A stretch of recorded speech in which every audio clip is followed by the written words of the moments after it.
গৰখীয়া দৌল বুলি ক'লে আমাৰ মনত এটা জাগৰণ আহে। আধ্যাত্মিক দৰ্শনৰ ই এটা নিদৰ্শন আৰু বিশেষকৈ ইয়াত যি মানস কৰে সেই মানস সকলো ভক্তৰে পূৰ্ণ হয় বুলি আমি জানো।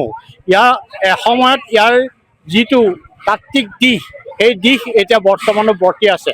ইয়াৰ ইতিহাসটো হৈছে, আমি যদি ইতিহাসৰ পিছত দৌৰোঁ তেনে এনেকৈ দেখিবলৈ পাম যে ইয়াৰ ইতিহাসটো হৈছে শিৱসিংহ স্বৰ্গদেউৰ দিনত গৰখীয়া ল'ৰাই আই নামৰ নৈৰ পাৰত যেতিয়া খেল ধেমালি কৰি আছিল, সেই খেল ধেমালিত তেওঁলোকে ফৰিং বলি দিয়াৰ এভাগ পূজা পাতিছিল। সেই ফৰিং বলি দিয়াৰ পূজাত ইয়াত হৈছিল এনেকুৱা এটা কথা, গৰখীয়াসকলে সদায় ফৰিং নিজে নিজে গোটাই আনে। এদিন এজন গৰখীয়াৰ লগত এটা ফৰিং অনাৰ দায়িত্ব পৰিছিল। তেওঁ অপাৰগ হোৱাত ধেমালিতে সেই শিশুসকলে, গৰখীয়াসকলে সেই ল'ৰাটোকে বলি দিম বুলি কৈ শালত সোমাই তেওঁলোকে বিৰিঙা পাতে ৰেপ দিওঁতে ছেদন হৈ গৈছিল। ইয়াৰ পৰাই উদ্ভৱ হ'ল বুলি আমাৰ প্ৰবাদ আছে আৰু সেই পৰম্পৰা অনুসৰি পিছদিনাৰ পৰা তাত এটা দৌলৰ সৃষ্টি হ'ল।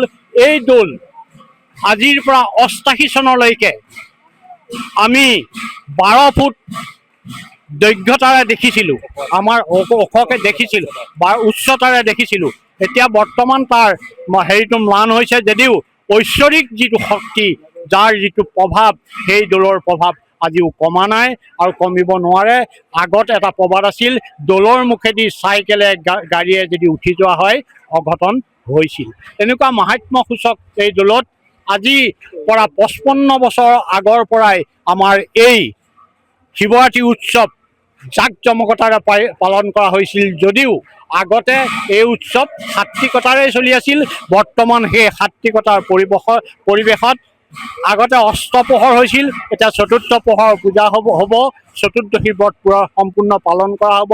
ইয়াৰ পিছত বিসৰ্জন দিয়া হ'ব। বিসৰ্জনৰ পিছত সকলো ভক্তক আমি মিলিত হৈ ভোগ কৰ্মান্ন আদি নৈবেদ্য গ্ৰহণ কৰি আনন্দৰে শিৱৰাত্ৰি উৎসৱ পালন কৰিম।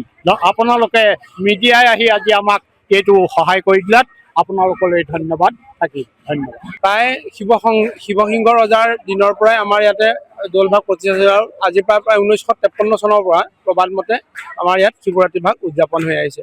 আৰু সকলো স্তৰৰ ৰাইজে আমাৰ এই অনুষ্ঠানভাগিত পূৰ্ণভাৱে সহযোগিতা কৰে। আৰু গৰখীয়া দৌল মানে মহাশিৱৰাত্ৰিৰ উৎসৱৰ লগত সকলো জাতি বৰ্ণ নিৰ্বিশেষে সহযোগ কৰে। আৰু আপোনালোকৰ মাধ্যমৰ যোগেদি আমি সমগ্ৰ অসমবাসীৰ ওচৰত আমাৰ অনুৰোধ জনাইছোঁ, যাতে আমাৰ এই ঐতিহ্যমণ্ডিত গৰখীয়া দৌল ভাগিলৈ সকলো ভক্তৰ সমাগম আমি আশা কৰিছোঁ।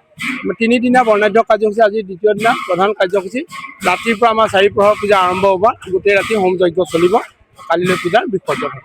আজি আৰু কালিলৈ 2 দিনত আমাৰ মহাপুৰুষীয়া 2খন ভাওনাও গাঁৱৰ চেমনীয়াসকল আৰু কালিলৈ সৰু সৰু শিশুসকলৰ মাজত 2খন ভাওনা অনুষ্ঠিত হ'ব। সকলোলৈকে মহাশিৱৰাত্ৰিৰ আন্তৰিক ওলগ জনাইছোঁ। ঐতিহ্যমণ্ডিত গৰখীয়া দৌল শ্ৰী শ্ৰী শিৱ মন্দিৰত পূৰ্বৰ ৰীতি অনুসৰি আমি 3 দিনীয়া বৰ্ণাঢ্য কাৰ্যসূচীৰে মহাশিৱৰাত্ৰি উৎসৱাগীৰ আয়োজন কৰিছোঁ। যোৱাকালি দিনৰ ভাগত ছাত্ৰ ছাত্ৰীৰ মাজত বিভিন্ন খেল প্ৰতিযোগিতা অনুষ্ঠিত হ'ল। সন্ধিয়া দিহা সম্ৰাট কমলা গগৈ আৰু তেওঁৰ দিহা নামৰ দলটিয়ে আমাৰ মাজত এটা সুন্দৰ দিহানাম অনুষ্ঠান পৰিৱেশন কৰিলে। আজি ইতিমধ্যে আমাৰ নৃত্য পূজা সমাপন হৈছে, নাম প্ৰসংগ চলি আছে আৰু সন্ধিয়া ৩৬ বজাৰ পৰা গোটেই ৰাতি প্ৰায় সেই ৰাতিলৈকে আমাৰ পূজা চলি থাকিব, পূজা অৰ্চনা চলি থাকিব। অহাকালিলৈ পূজা থাকিব। আমি আপোনালোকৰ এই অনুষ্ঠানৰ যোগেদি, এই চেনেলৰ যোগেদি সমগ্ৰ অসমবাসী ৰাইজক আমাৰ এই অনুষ্ঠানটিলৈ আদৰণি নিমন্ত্ৰণ জনাইছোঁ। আপোনালোকৰ বস্তুতে আমাক উৎসাহিত কৰিব।